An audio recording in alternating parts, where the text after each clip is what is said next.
The National Party, I'd prefer if they were called the Country Party, I might add, but they dodged the disruption to voting patterns that beset Labor and Liberal on Saturday night. There were some disturbances. Cowper on the north coast of New South Wales, centred on Coffs Harbour, Port Macquarie, Kempsey and Maxville, named after Sir Charles Cowper, an early Premier of New South Wales. There was a brief flurry on Saturday night, but the two-party preferred will make it very safe for the National Party.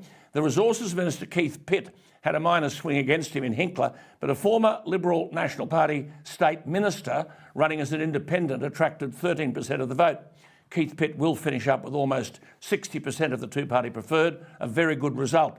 Flynn in North Queensland, based around Gladstone, but with a retiring MP, it's always difficult.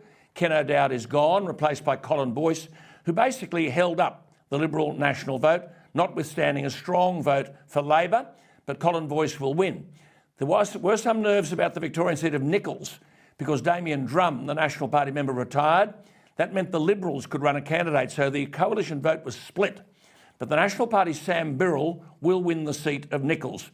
The interesting seat is the seat of Page, where Kevin Hogan, refreshingly, came out in criticism of his own Morrison government over the dreadful treatment of flood victims. See, the public are not fools. Kevin Hogan had a very significant swing to him in Page of over 5%, and his primary vote and two-party preferred was well up on his vote in 2019. Letting people speak for the electorate, for themselves and the electorate, would be a nice change for a new coalition. As I've said in this election campaign, Liberal candidates were barely allowed to speak. Even ministers had to get permission from the Kremlin head office in Brisbane. Nonetheless, the National Party vote held up and dodged the other disruptions. The coalition has lost seats. The National Party have lost none. Matt Canavan is one of the outstanding voices of common sense and of true coalition values. And had the coalition listened to Matt Canavan, they wouldn't be in the mess they're in today. Senator Canavan joins me from his hometown of Yeppoon.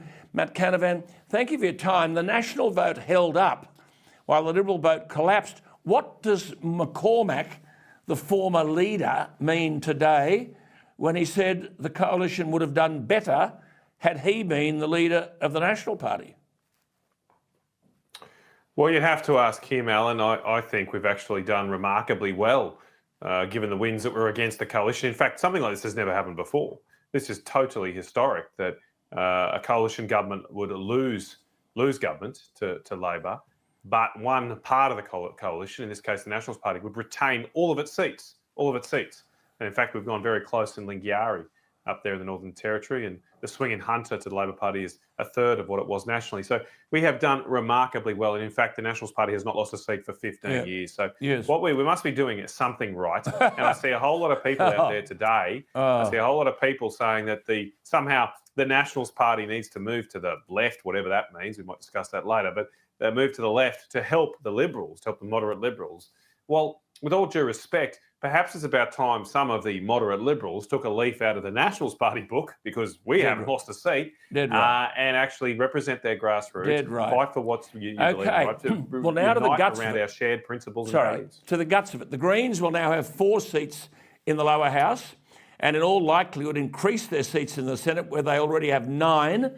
Bant was saying last night on TV, the leader of the Greens, we've got to get rid of coal and gas. How is it, Matt Canavan, in spite of everything that's been said, the public don't wake up to this economic suicide? I think because, Alan, we haven't felt that pain yet here in Australia. It's going to start to happen in the next few months. The wholesale electricity prices are through the roof. Our wholesale electricity markets are an absolute mess. It's something that the Energy Minister of New South Wales, Matt Keane, seems completely blind to. He's distracted playing around in federal politics. But it is a complete and utter mess, our electricity market. In the next few months, your listeners, your viewers, electricity bills are about to go through the roof, thanks to this obsession of shutting down our coal-fired power stations. So I think all of that experimentation with the Greens won't actually last contact with reality of Greens policies. I agree. So let's just wait and see. Matt,